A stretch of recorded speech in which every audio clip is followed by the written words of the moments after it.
Hello বন্ধুরা, আমি রত্নদীপ। তোমরা দেখছো অলরাউন্ডার রত্নদীপ ইউটিউব চ্যানেলে এই ভিডিওটি।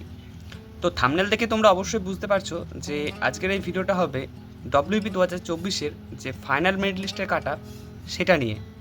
তো এই ভিডিওতে ছেলেদের এবং মেয়েদের জেনারেল অর্থাৎ ইউআর, ওবিসি, এ, বি, এসসি, এসটি এবং ইডব্লিউএস এর কাট আপ নিয়ে আজকের এই ভিডিও হবে। তো তোমরা ভিডিওটা শেষ পর্যন্ত দেখতে থাকো। এটি মাঠের যে কাট আপ গিয়েছিল সেই লিস্ট, এর উপর আমি ইন্টারভিউ স্কোরটা অ্যাড করছি এবং ফাইনাল মেরিট লিস্ট কত যেতে পারে সেটা আলোচনা করছি। প্রথমে দেখো আনরিজার্ভডের ইউআর ক্ষেত্রে মাঠের কাট আপ গিয়েছিল 48.50।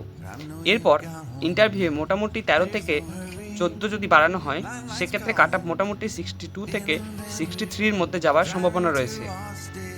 এরপর মেয়েদের ক্ষেত্রে 36 গিয়েছিল এবং 12 থেকে প্লাস 12-13 করলে এর কাট আপ মোটামুটি 48 থেকে 49 এর মধ্যে যাওয়ার সম্ভাবনা রয়েছে।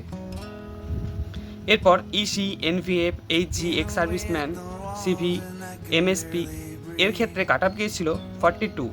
এর পাশাপাশি 12 বা 13 যোগ করলে এর কাট আপ দাঁড়াবে কিন্তু 44 থেকে 45। তো মেয়েদের ক্ষেত্রে 39 গিয়েছিল, তো এর সঙ্গে 10 যোগ করলে হবে 39.50। এরপর আসি ইডব্লিউএস এর ক্ষেত্রে। ছেলেদের কিন্তু কাট আপটা খুবই কম গিয়েছিল 28। তো সেক্ষেত্রে কিন্তু অনেকটাই বাড়ার সম্ভাবনা রয়েছে। মোটামুটি তুমি দেখবে 18 থেকে 19 বেড়ে সংখ্যাটা দাঁড়াবে কিন্তু 46 থেকে 47। ইডব্লিউএস এর ক্ষেত্রে ছেলেদের একটু কাট আপটা বেশি যাবে কারণ অনেকেই ইউআরএ সিলেক্ট হয়ে আছে। এরপর মেয়েদের ক্ষেত্রে কাট আপ গিয়েছিল 12। তো সেটা মোটামুটি 13 থেকে 14 বাড়লে মোটামুটি দাঁড়াবে কিন্তু 25 থেকে 6। মেয়েদের ক্ষেত্রে খুব বেশি ইডব্লিউএস এর কাট আপ যাবে না। এরপর ইসির ক্ষেত্রেও মোটামুটি তোমরা 15 বাড়াতে পারো এবং মেয়েদের ক্ষেত্রেও 10-12 অবশ্যই বাড়বে এগুলো।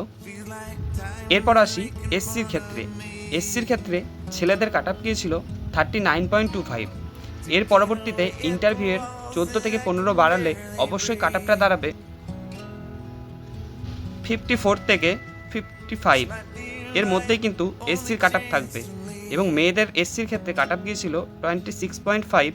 এরপর মোটামুটি 13 থেকে 14 ইন্টারভিউ স্কোর যোগ করলে হবে সংখ্যাটা 38 থেকে 39।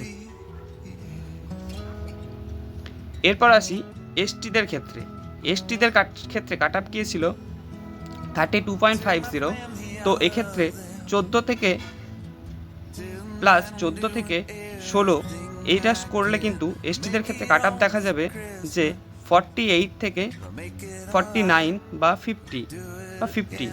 ঠিক আছে, এসটিদের ক্ষেত্রে মোটামুটি 48 থেকে 50-র মধ্যে কাট আপ যেতে পারে। আর মেয়েদের ক্ষেত্রে এসটির কাট আপ প্লাস 12-13 করলে ওই 39 থেকে 40-র মধ্যেই থাকবে এসটি মেয়েদের ক্ষেত্রে। এর পরবর্তীতে আসি ওবিসি এ এবং ওবিসি বি। তো আশা করা যায় রেজাল্ট অবশ্যই ওবিসি এ এবং বি মেনেই হবে, অর্থাৎ 17% সংরক্ষণ মেনেই হবে।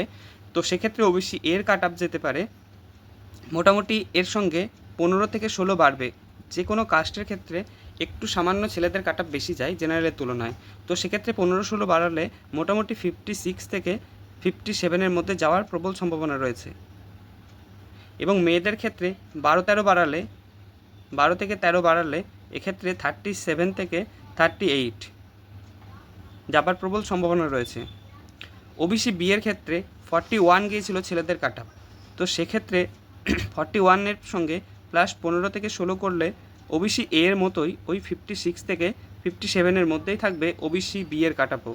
ওবিসি এ এবং বি এদের কাট আপ খুব সামান্য হলে পার্থক্য থাকবে, যেমন ধরো তোমাদের প্রিলি এক্সামে পয়েন্টের ডিফারেন্স ছিল। এরপর মেয়েদের ক্ষেত্রে ওবিসি বি এর 13 থেকে 14 বাড়তে পারে, সেক্ষেত্রে কাট আপটা হতে পারে 40 থেকে 41। ওবিসি বি মেয়েদের ক্ষেত্রে কাট আপটা সামান্য বেশি যাবে ওবিসি এর তুলনায়।